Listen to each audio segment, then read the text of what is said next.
Welcome to our April garden here in our small plot in Kent, South East England.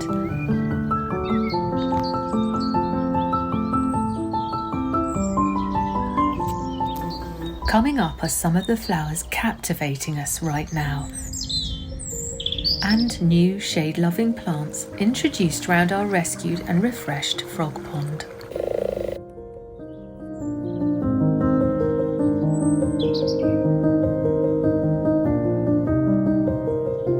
We invite you to join us as we wander through the spring magic of iconic and inspirational Sissinghurst Castle Garden.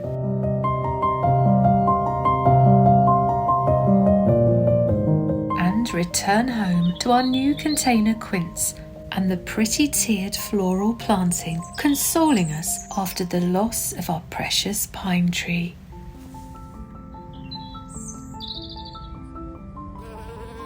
Then we turn daffodil detective and tulip troubleshooter to consider why some container spring bulbs fail to thrive while others delight us year after year. Now let's start with the utterly dreamy cream-petalled Narcissus Sailboat.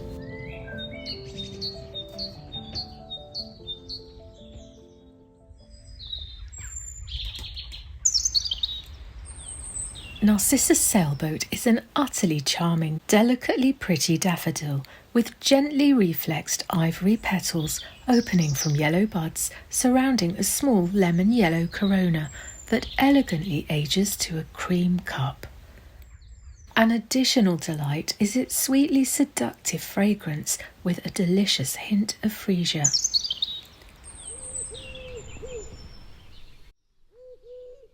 Two or three flower stems rise from each bulb through slender rush-like green leaves that are characteristic of the jonquil daffodil group, growing to about 35 centimetres high or 14 inches. They make excellent cut flowers for posy vases, which showcase their simple, elegant form. Sailboat is happiest in sunshine but performs nicely in semi-shade and prefers well-drained soil on the damp side. Hardy through the UK and Northern Europe, in terms of USDA zones, broad advice is 3 to 9, but as always, local knowledge will be more nuanced. Our bulbs are in pots planted last autumn, and I wish I had grouped a larger number en masse in a more substantial sized container because I love a whole flotilla of fluttering petals. They would look equally delightful in beds and borders, around shrubs, under trees, or in naturalised sways flowing through grass. Sailboat began opening at the end of March, about a week or so after Narcissus jetfire came into bloom.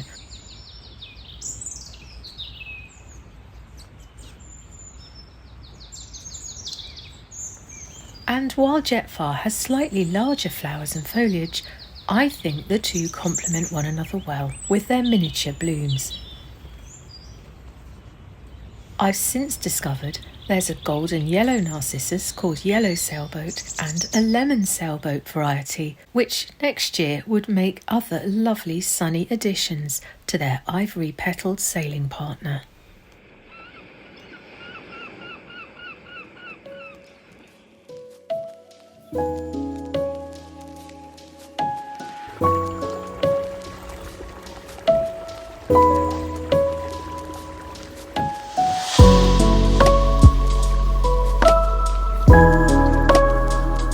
On the shadiest side of the garden, we've long had a recycled plastic trug sunk within the raised bed as a wildlife pool and to create the pleasing musicality of bubbling fountain acoustics. The frogs and toads don't spawn here as it's too narrow, too deep, and the bubbling fountain creates moving water. But this is a place where our endearing amphibian characters hang out or hunt slugs.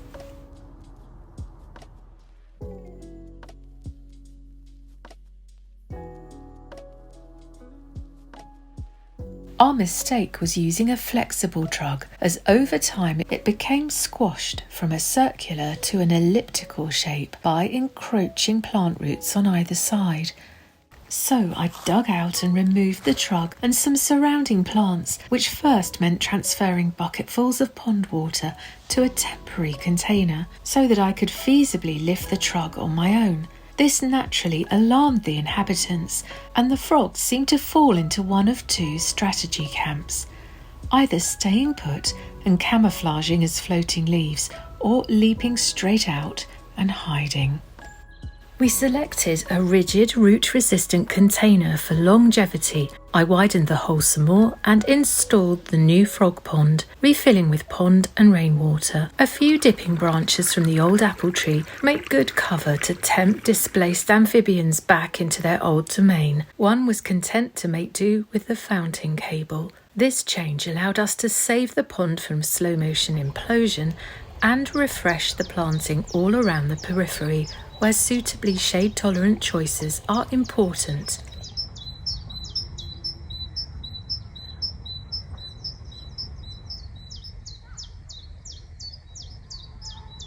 Brunnera Silver Heart seems a perfect shade-tolerant perennial for the front of the bed. A stunning foliage plant with large, enchantingly icy silvered leaves, bearing a contrasting tracery of dark green veins, which seems to continue the water theme by resembling shimmering waves cresting over the top of the brick wall. In spring, the airy sprays of pretty blue flowers have a forget-me-not charm, and we mirrored them with a couple of pots of actual forget-me-nots at the back. Brunnera Silver Heart grows up to 1/2 metre or 20 inches high and twice that wide, and is said to tolerate heat and humidity better than other cultivars. They provide wonderful illumination in ferneries or courtyards with the leafy jungle look, and add endearing brightness to the shady corner of a traditional cottage garden. It is deciduous, so in autumn I plan to plant some of my favourite early flowering crocus along the edge of the wall for lively colour, while the fresh Brunnera foliage emerges next year.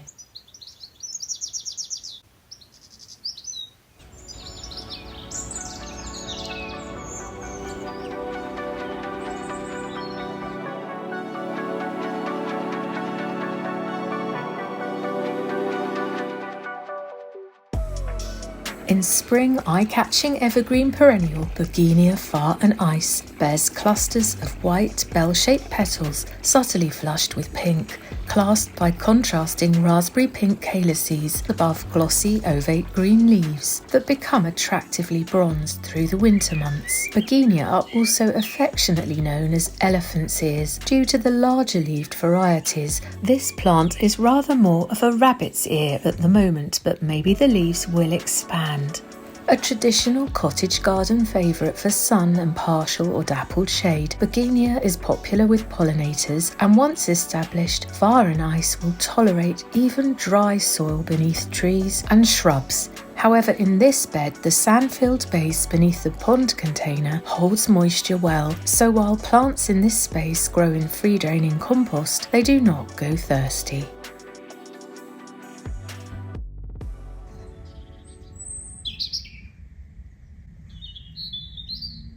This crimson pink marvellous miniature is the very first tulip to open in our garden and is a reliably perennial performer for containers as well as borders. I love the way nature has elevated her beauty over the years by underseeding with violets, which, with perfect timing, flower to mirror the gorgeous deep violet staining within every tulip petal.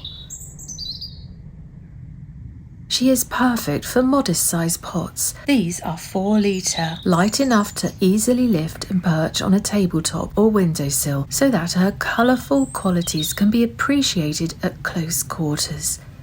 She's been in the same compost for 2 years, and you can see from the soil level that over time the growing medium washes out and the plant sinks down. So this year, immediately after flowering, I will gently tip the clump out, add some fresh peat-free food-enriched compost at the base of the pot, water well, allow the foliage to die down completely in sunlight over the following weeks for maximum photosynthesis before tucking her away out of sight. In November, we move the containers back into sunny positions so that the bulb's specialised cells can gear up for the process of breaking dormancy, first with root growth, then with the emergence of eagerly anticipated shoots and buds, and finally the magical moment of reward, the adorable little tulip flowers open.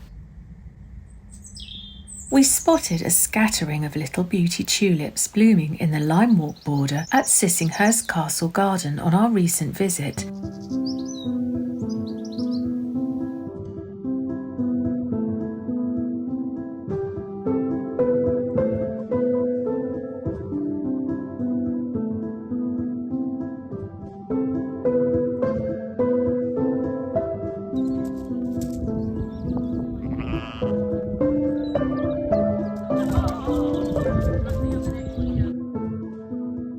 The Elizabethan walls of Sissinghurst Castle contain one of the most famous gardens in England, created by pioneering gardener and author Vita Sackville-West and her husband Harold Nicholson. Harold is usually known as the skillful architect of Sissinghurst, designing the layout for a series of garden rooms within a difficult existing footprint to create cohesion, flow, and interesting vistas.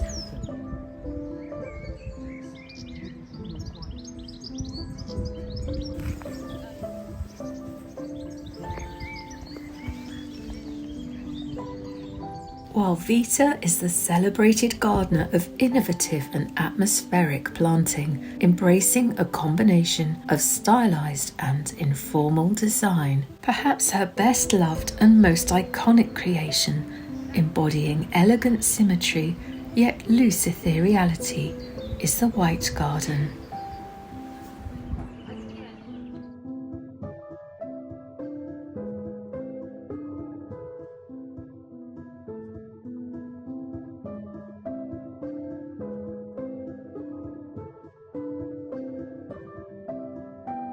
The nuttery, with its shade-dappled lush green carpet, is a soothing, romantic space that feels pleasingly wild, despite the orderly punctuation of sculptural rows of hazel. Vita's original planting here included vibrantly coloured polyanthers, but today the plat is embroidered with a decidedly subtle palette of well-established colonies of shade-tolerant plants.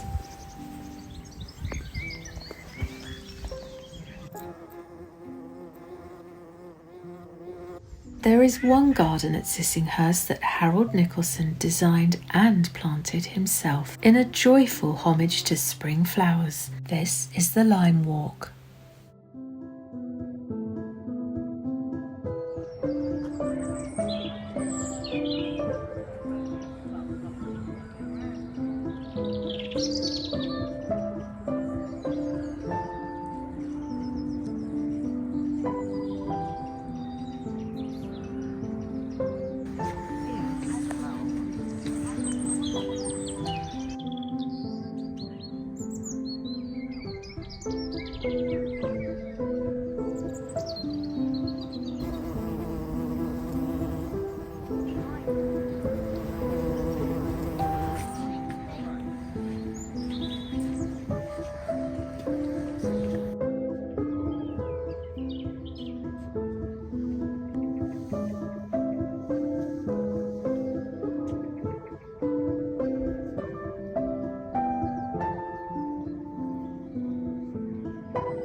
For all the gorgeous sense of sweeping statement style and horticultural flair at Sissinghurst, it is somehow comforting to know that Vita Sackville West sometimes made the same mistakes that many of us gardening enthusiasts are guilty of. We find the right plant, but we don't provide it with the right place, and it fails to thrive or dies. Although, admittedly, sometimes our unlikely plant experiments can yield unexpected rewards or new understanding that arms us against future disaster.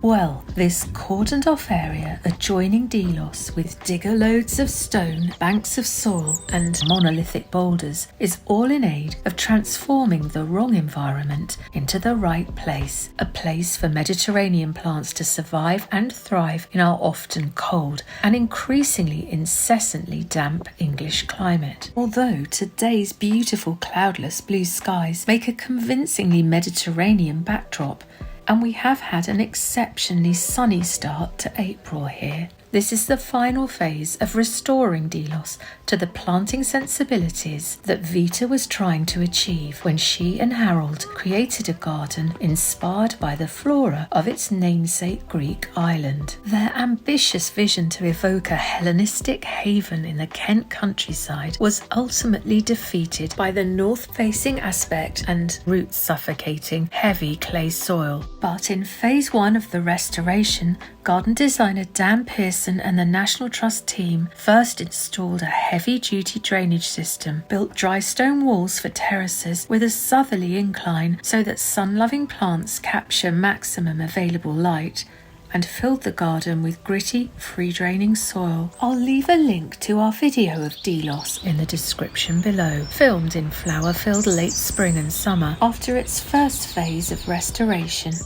In this final stage, the garden is being extended so that it wraps around the rear of the characterful Elizabethan cottage called Priest's House. This garage, built in the 1980s, has been demolished, and the new area of garden will link with and give a greater sense of purpose to Little North Garden, the adjoining sunken space accessed through an archway from the White Garden.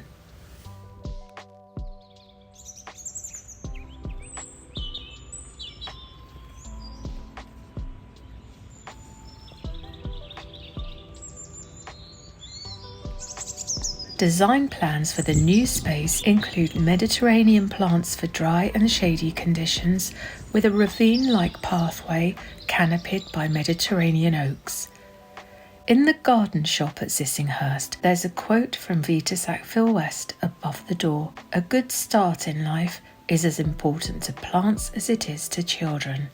Well, the forthcoming Mediterranean plants will be off to a rocky start in the freshly landscaped section later this spring. But that's exactly what will make them feel at home.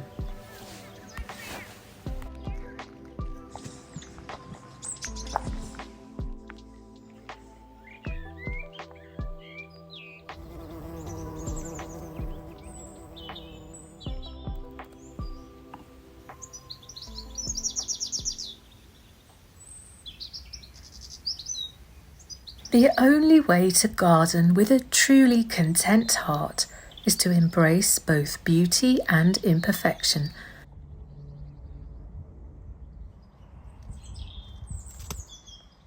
To come to terms with every loss and celebrate the joy of each new planting opportunity.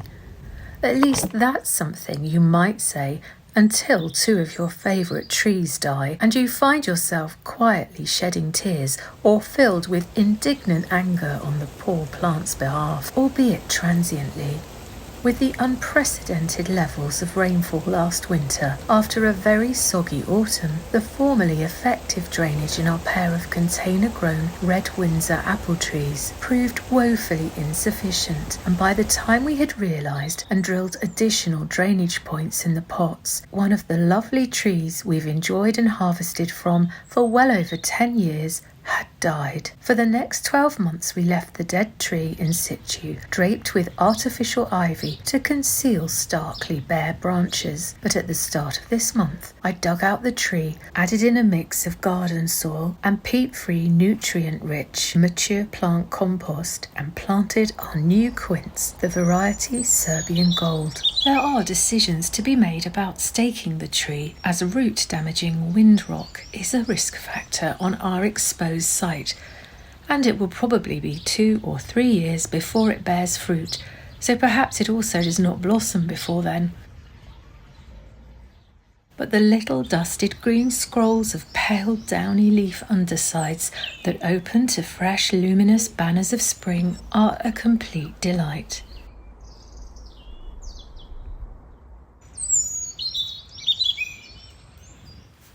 And happily the one remaining survivor of our pair of apple trees is covered in promising blossom buds, so we are tentatively hopeful for a good harvest this year.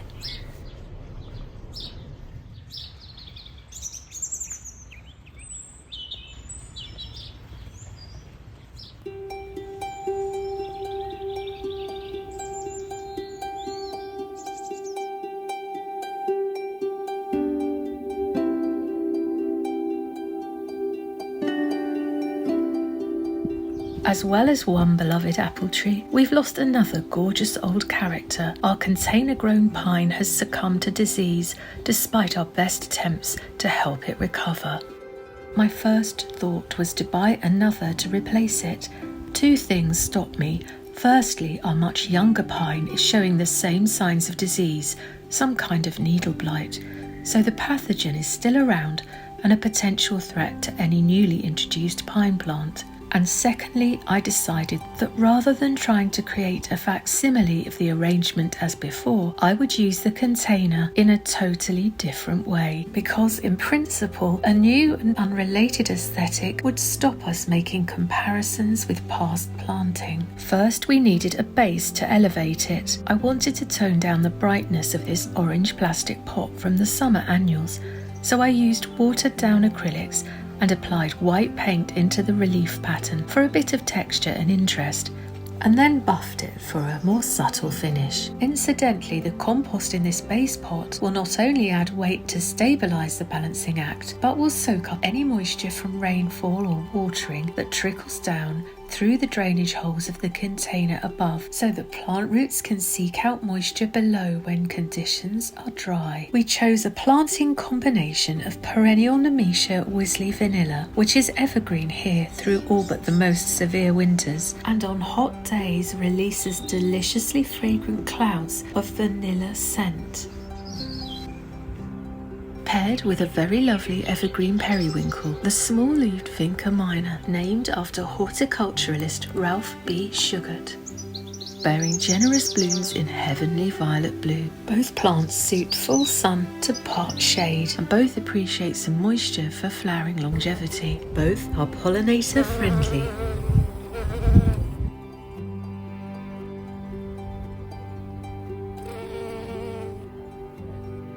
Like most periwinkles, this is a fast-growing plant that roots as it spreads, so I'll cut back unwanted shoots so it doesn't crowd out the Nemesia, but I will encourage it to spill artfully over the edge of the container. It makes excellent ground cover if you want an evergreen carpet that will also take some foot traffic, although you might want to tiptoe cautiously across such celestial flowers. We also have a white Vinca minor growing for over 20 years in the large container behind, where it's spread around the base of a eucalyptus tree, needing little attention other than incidental moisture when we water the tree in dry spells, and the occasional overspill trim.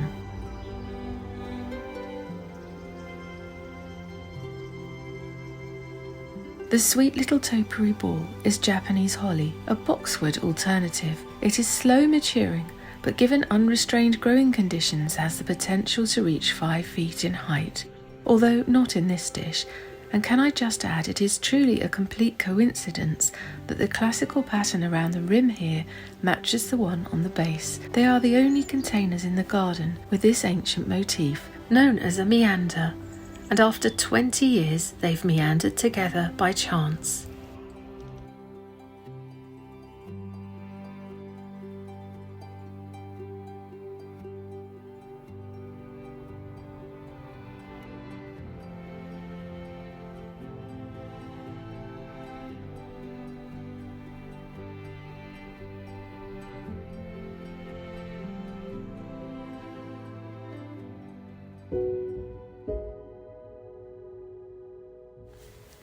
Daffodils and tulips are the iconic embodiment of spring's floral joy.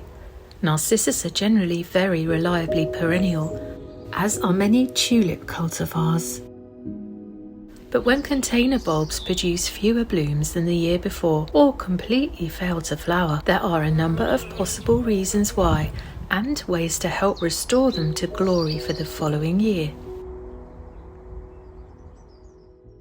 Firstly, restricted pot size leads to root competition for nutrients and water, which can affect repeat performance.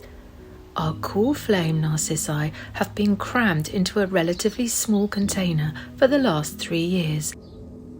And while the individual flowers are still stunning, only 4 of the original 8 bulbs are blooming this time round. So when these finish flowering, I have 3 options. Either gently pull 2 clumps of bulbs apart and place them in separate pots and add fresh soil or enriched compost, or repot this entire clump into a larger container, or plant them in the ground in a sunny, well-drained spot. For every option, a good watering in is essential.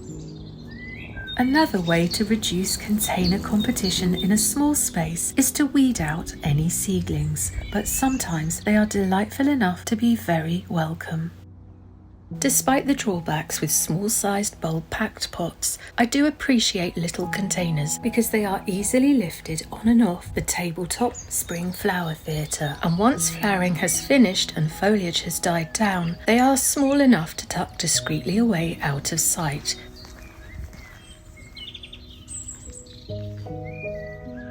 We do always try to let the leaves die down naturally because this allows the plant maximum time to photosynthesize and store energy in the bulbs to power next year's blooms. Which brings us to the second reason for flower failure, and this applies to tulips as well as narcissi. This is when leaves have been cut back before the plant has had time to sufficiently photosynthesize, or when we have impatiently tucked plants away in a shady spot as soon as they've finished blooming, compromising their ability to utilize photosynthesis to store up maximum energy reserves to power next year's floral display. Many professionals also advise giving a liquid feed to container bulbs after flowering.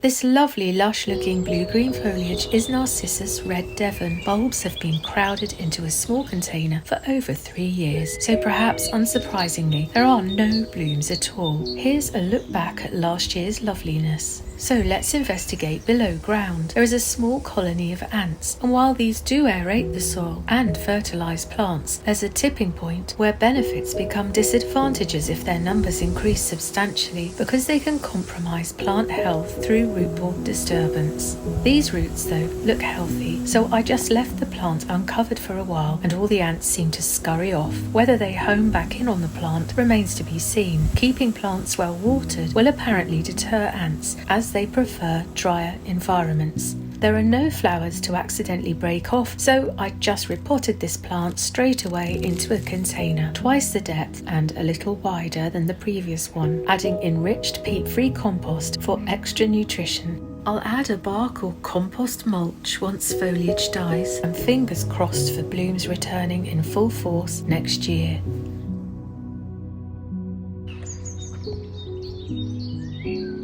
Planting too shallowly is another factor that can affect long-term bulb performance. Narcissi should ideally be at least 10 centimetres or 4 inches deep, and tulips at least 15 centimetres or 6 inches deep. If ever in doubt, err on the side of deeper. Insufficient drainage can cause bulbs to rot, as happened over winter with our darling hoop petticoat Narcissus Poirot. This spring I have looked on wistfully at other successful and well-drained displays. Conversely, in dry conditions, container bulbs will need watering. Parched soil, for example with a container left standing in a rain shadow, can be just as problematic. Experts advise deadheading after flowering to limit energy expenditure on seed production. We generally do this for aesthetic reasons mainly, but personally I've seen no difference between deadheaded containers and occasional ones left forgotten. With tulips, one can follow all these principles and then realise some cultivars are just less obliging about repeat flowering. However, there are some excellent true perennials for borders and containers as listed on the RHS website.